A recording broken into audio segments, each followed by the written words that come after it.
Kita ke berita pertama, Saudara. Polda Sumut menggelar rekonstruksi kasus kerangkeng maut milik Jana, sapaan akrab Bupati Langkat Nonaktif terbit rencana perangin-angin. Tersangka yang pertama kali disuruh mengulang adegan yakni adalah Terang Sembiring. Terang tampak mengenakan baju tahanan berwarna merah.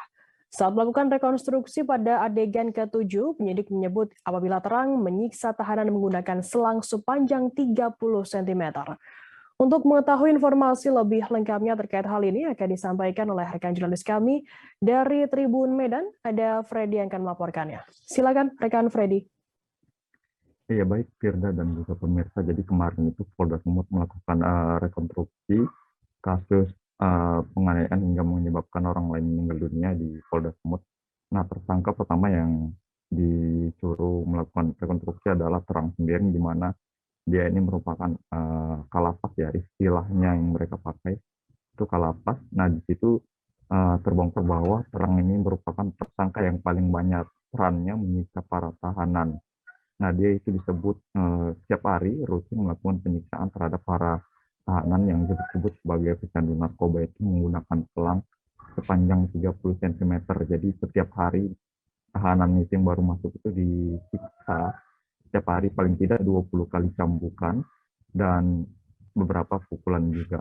Bahkan hingga menyebabkan tahanan itu meninggal dunia. Sementara yang paling menjadi sorotan adalah anak kandung Bupati Langkat Nonaktif terbit rencana perangin-angin ketika rekonstruksi. Di situ dia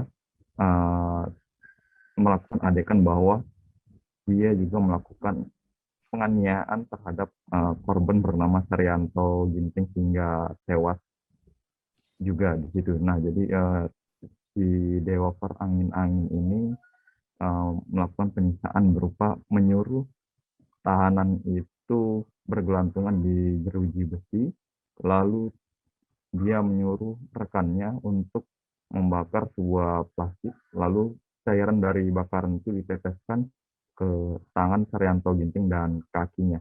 Kemudian tak itu saja, Dewa juga memerintahkan Rajes atau orang suruhannya yang ada di situ itu untuk menutup mata Saryanto Ginting menggunakan lakban dan juga tangannya. Kemudian di situ juga terjadi penyiksaan. Nah, setelah dilakban, Saryanto Ginting itu disuruh diceburkan ke kolam ikan yang ada di depan kerangkeng itu.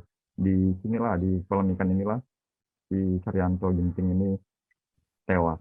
Begitu. Dan menurut polisi juga si Dewa ini melakukan penyiksaan menggunakan balok, sementara si Rajes itu menggunakan selang sepanjang 30 cm sambil mencambuk punggung daripada Saryanto. Sejauh ini korban tewas itu ada 4, namun yang dibongkar kuburannya itu baru 3 karena satu korban lainnya itu keluarganya menolak untuk dibongkar gitu, Firda. Baik, terima kasih rekan Freddy dari Tribun Medan atas laporannya. Selamat bertugas kembali, dan Tribuners akan kami tampilkan wawancara dari kuasa hukum tersangka Sengap Surbakti dan juga Kombes Hadi Wahyu di Kabid Humas Polda Sumut. Berikut liputannya untuk Anda. Tapi untuk rekonstruksi kita belum masuk ke sana. Habis istirahat ini kita akan masuk ke sana. Ada beberapa, sampai saat ini sudah ada reka adegan 24. Dari 24 ini sebagian itu tidak ada di BAP dan ditolak. Lalu sebagiannya lagi dia katakan lupa karena memang peristiwa sudah lama. Nah, ada hal-hal yang tidak ada di BAP tidak pernah dipertanyakan, tapi coba direka ulang di sini dan itu dia tolak, tidak pernah ada. Jadi sampai saat ini belum masuk kepada persoalan bedul yang meninggal di tahun 2019. Itu bisa dijelaskan. Ini hari ada berapa yang dihadirkan? 8-8-nya dihadirkan. Apakah waktunya cukup? Kita lihat nanti. Tapi ini baru satu tersangka yang TPPU rekanya baru masuk ke reka ke-24 yang diperkirakan di sini sampai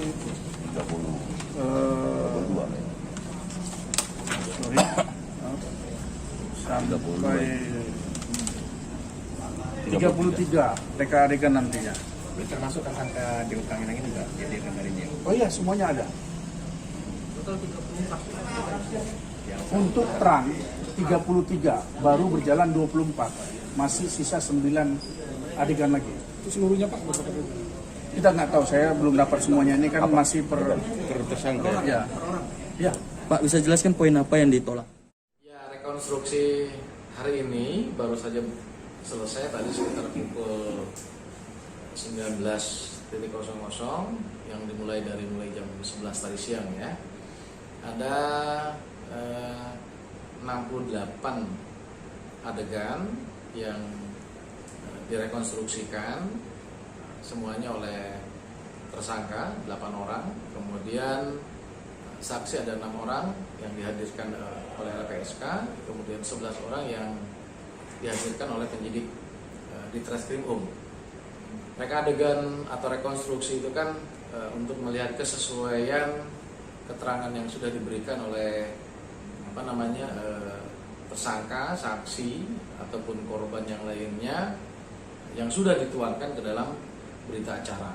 Dalam rekonstruksi ini pun juga sekaligus memenuhi proses penyidikan yang dilakukan oleh Polda Sumatera Utara, dan tentu dalam rekonstruksi tadi pun juga dihadirkan atau hadir teman-teman dari jaksa penuntut umum. Selain itu juga tadi ada dari LPSK juga ikut menyaksikan proses rekonstruksi, karena bertepatan dengan rekonstruksi hari ini LPSK itu menghitung restitusi terhadap kerugian-kerugian korban yang ada dalam peristiwa itu.